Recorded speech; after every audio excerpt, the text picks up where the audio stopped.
Welcome back to the 13 Ranks of Halloween on FilmMaster Reviews. I'm Adam J. Today we're going to be talking about the Platinum Dunes remakes. Some years back, Michael Bay and his fellow producers created a company called Platinum Dunes, where they would basically just give all these up-and-coming filmmakers the chance to actually direct a movie. People who otherwise would not have much of an opportunity in the industry to actually hone their craft. And honestly, this was not a bad idea. I like this idea. I actually respect this wholeheartedly. Sadly, what I don't respect is the fact that it ended up butchering a lot of my favorite horror movies. Now, I'll be blunt here. I have talked about this in detail in the past. When I did my ranking of my worst remakes, I actually put the Platinum Dunes remakes at number 1, which, in all honesty, well, some of these warrant it. That was kind of a cheap shot on my part, but we're going to talk about them here today. Hang on, get your seatbelts on, this is Platinum Dunes.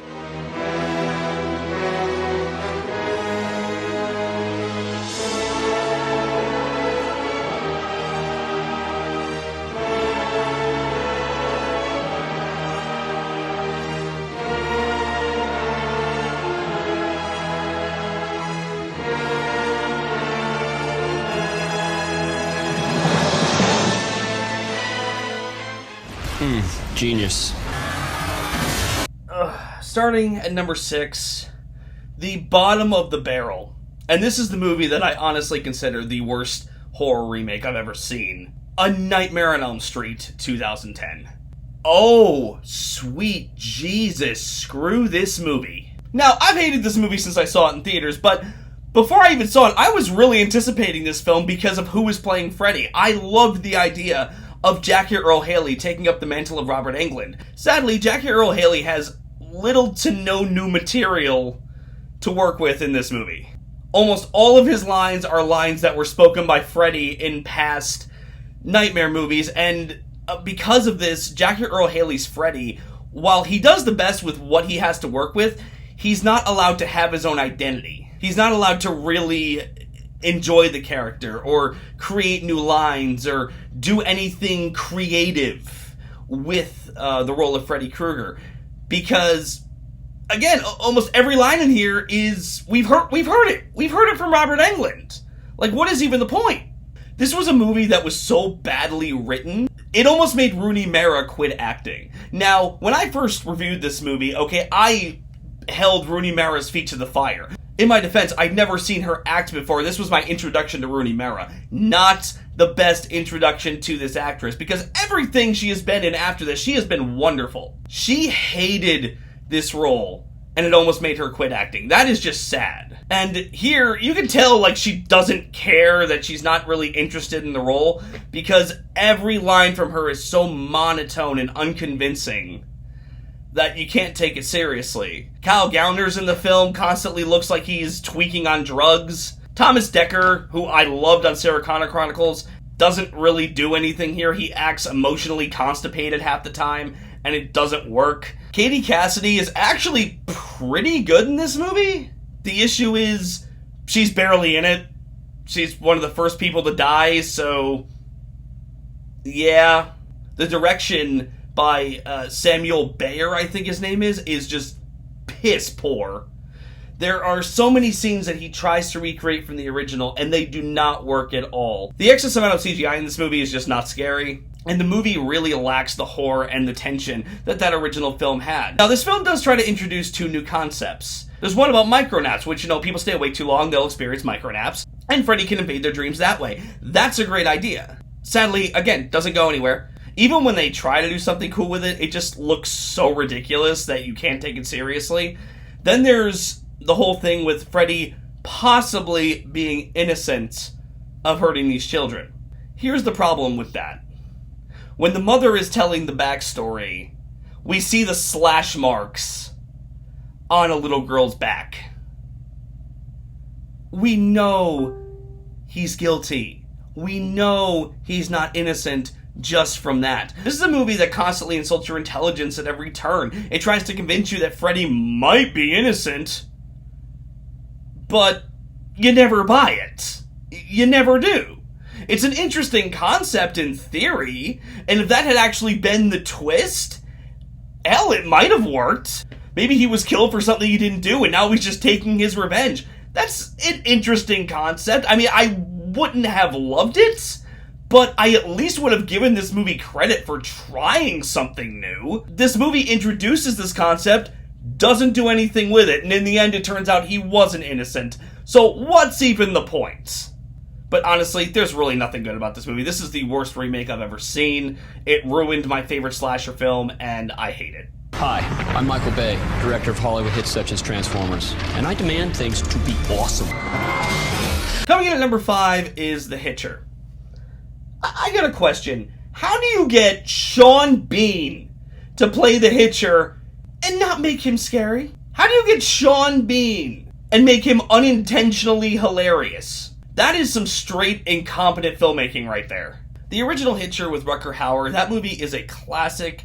It has some of the best tension I've ever seen in a film. This movie has none, because you don't care about these two lead characters. The acting isn't good. This movie follows a very similar script to the original, but not the same one. Eric Red's original script was brilliant. This is hackneyed crap. They basically just took that original script and butchered the hell out of it. They brought it down to its most basic parts and just said, okay, that's good enough. The Hitcher really isn't that intimidating, even though he's played by Sean Bean. How do you not make that work? The truck scene in the original Hitcher is masterful. It really is. Because when the trucks pull apart, it cuts to black. You know what happened to her. You know it. But envisioning it in your head is far more terrifying than anything they could show on screen. Here, they show it on screen and random bloodbath. Nothing interesting, no subtlety, no nuance, nothing. There's no horror in that. There's no tension in that. It's just sick. It's a bloodbath for bloodbath's sake, and that's not interesting at all. Now, Neil McDonough, who is not a bad actor, is horrible in this movie.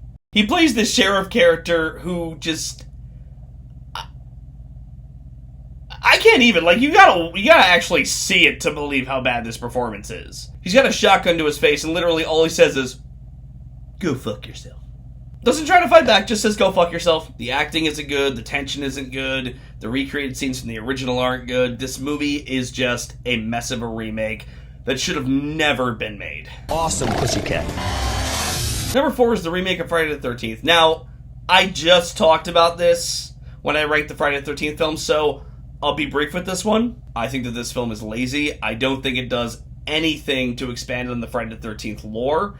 It does nothing to differentiate itself. It doesn't try to bring anything new to this series, which is just sad, because why wouldn't you want to do that? You're recreating this iconic character, and you do nothing creative with it. It's literally the same crap we've seen, only not done as well. Even the ending where she tries to imitate Jason's mother and say, oh, Jason, mommy is talking to you. It worked in Friday the 13th Part 2. It worked in that because it was established that that character studied child psychology, so she would know how to do that. That would be her first go-to. Here it doesn't make any sense. The only thing that works is, oh, well, he kidnapped her because she reminds him of his mom, which is the most convenient crap you could come up with. And that's really all this movie is. It's convenient crap. Honestly, there's nothing interesting about this remake at all to me. I know a lot of people enjoy it, and if you like it, be my guest. I can't stand it. Moving on. Awesome barbecue! At number 3 for me is the remake of Amityville Horror. Now, watching this film again, I honestly don't think it's a badly made film. It's well shot for the most part, and some of the acting is pretty solid. Both Ryan Reynolds and Maggie Grace do pull in good performances here. That being said, there are several big problems with this movie. For one, it's not scary. Really, not even a little bit. 2, since the original film, and even after all the crappy sequels that were made to the original, Amityville has already been proven to be a hoax. The people who were there admitted it was a hoax. They admitted they lied. I mean, why are we doing a remake of a movie we know is bullshit? And 3, it's pretty forgettable. I honestly forgot this movie even existed until I sat down to watch these films for this list. It attempts to be frightening by adding a creepy little girl who wasn't in the book or even in the original film. It did this because all horror movies at the time needed to have a little girl to creep people out. Dark Water, Stir of Echoes, The Ring. All of these movies were doing it at the time, so I guess it made sense for them to try it too, but it really didn't work in my opinion. I could definitely see the effort put into this one, and to its credit, it's the only halfway decent Amityville horror film since the original. All of the sequels were garbage, so I gotta give this film that much. It's at least coherent and entertaining in parts, but it's just not one that I'd go out of my way to watch again. It's a good effort, but it just missed the mark for me. Awesome pull! At number 2 for me is the Texas Chainsaw Massacre remake. Now, I'll be honest, this is one that I have shat on a lot over the years. And upon rewatching it, I think a lot of my anger towards it and hatred towards it was very unwarranted. Maybe it's all the suffering I endured with Texas Chainsaw 3D and Leatherface talking, but I've definitely had a change of heart with this film. I don't think it's badly directed. I think the writing is fine, and it has some genuinely intense moments. Andrew Briniarski is a pretty brutal Leatherface, and he looks damn intimidating. I mean, I never thought that Chip Shrek would actually make a good Leatherface, but there you go. You'll have to go through me.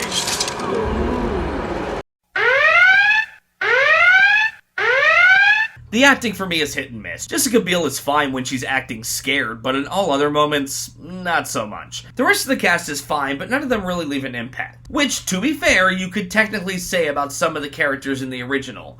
However, I think the difference for me is that the original, much like the first Friday the 13th film, goes for a more realistic angle. And the actors in that film feel more real as a result. They feel like actual people. The characters in this remake are just obviously scripted. They're the random generic bunch of main characters that you see in pretty much every slasher film. They get the job done, but there's really nothing that special about them. I think what really turned me off about this film initially was that despite the good cinematography, nothing in the film stayed with me when it was over. There were no scenes or moments that really stuck out in my head when I was evaluating this, and that's something that the original thrived on. The dinner table scene, Franklin's death, the bed made of bones, all of that crap scarred me when I first saw the original, so I really wanted the same experience from this. However, this doesn't aim for that. It simply wanted to be a more visceral take on the source. It focused more on tension than it did actual scares, and for what it is, this movie is pretty solid. I never thought I'd say this, but now that I'm older, I found myself enjoying this film quite a bit despite its faults. It's not that scary to me, but where it lacks in scares and memorable characters, it makes up for it in intensity, and I give it props. In addition, we cannot forget about that amazing R. Lee Ermey performance. Then again, that man was amazing in anything, may he rest in peace. So yeah, guys, I ripped this one apart back in the day, but you know what? I'm man enough to admit when I'm wrong. The Texas Chainsaw Massacre is a pretty solid remake with intensity and gruesomeness to spare. And you know what the word for that is? Awesome? Bingo. And coming in at number 1 for me is Texas Chainsaw Massacre: The Beginning. Now, I even debated putting this on the list because this is technically not a remake. It's a prequel to the remake. So if you're gonna go by semantics and award the best actual remake, it would be the Texas Chainsaw Massacre. However, this is not only connected to that film, but this is the one that I've always enjoyed, and I still do. Even when I reviewed it back in the day, I gave it a positive reception. It's not perfect, it has some problems, but it's always been my favorite out of these flicks, so I decided it deserved to be recognized among them. The Texas Chainsaw Massacre: The Beginning gives us more insight into the Hewitt family and how they became the cannibals they are. We see Leatherface's rather disturbing origins in the meat factory, and we cut to the present as Leatherface and the Hewitts come face to face with a fresh group of prey for the dinner table. While I'm not the biggest fan of origin stories, I really liked what they did here, especially in regards to Sheriff Hoyt, played by R. Lee Ermey. He has a much meatier role this time around, and he takes advantage of every scene he's in. This guy just owns the movie. The main cast of characters have a bit more emotional weight to them, whereas I didn't really care about the characters in the remake, I really cared about these people. They're fleshed out a lot better as characters, and I liked them quite a bit. The actors playing them all do wonderfully. Jordana Brewster is especially great. There were actually 2 particular moments from the ending with her character that were clear callbacks to the original film, and I thought they were done very well. The tension in this is every bit as good as the remake in my opinion, and it doesn't skimp on the gore either. The gore also doesn't overshadow the tension or anything else. Now there are some problems, as I said, it's not perfect. There were a few forced prequel moments just shoved in here that really did not need to be here. I don't need to know how Sheriff Hoyt lost his teeth. I don't need to know how Uncle Monty lost his legs. All that stuff would have been better left unanswered. There's also several members of the Hewitt family that aren't even in here and aren't even mentioned. I really would have liked to see these characters back and fleshed out a little more, but for what I got, I'm satisfied. To me, the Texas Chainsaw Massacre The Beginning is a flawed film. Some of the prequel elements don't work too well, it has some pacing issues, and it would have been nice to see the whole Hewitt family back instead of having us wonder what the hell happened to the rest of them. If I was going to give it a rating, I'd probably give it a B or a B+. For all the crap I've given Platinum Dunes, this is one movie of theirs that I've always liked, and it's by far my favorite of all the properties they've recreated. Now, with those movies ranked, has my whole stance on Platinum Dunes changed? Well, a little. Again, I ended up liking Amityville Horror and Texas Chainsaw Massacre a lot more upon rewatching them, but I still found the remakes of Hitcher, Elm Street, and Friday the 13th to be pretty lousy, ranging from lazy to just straight up awful. However, despite releasing some bad films later on, I still have not forgiven these, Michael Bay. I'm sorry, no. Platinum Dunes has managed to release some good movies, with Ouija Origin of Evil and A Quiet Place, with A Quiet Place 2 in tow. So, hopefully those films can mark the turning point for the studio that I believe it desperately needs. And for those of you wondering why I'm actually stopping at the end of this video to say some nice things about Platinum Dunes when I've really done nothing but crap on them throughout the years, well, the answer is very simple. It's the difference between being a man who can admit when he's wrong and a man-child who does nothing but scream. Thank you for joining me for this video. How would you rank these films? Please let me know in the comments below, and please subscribe if you'd like to see more.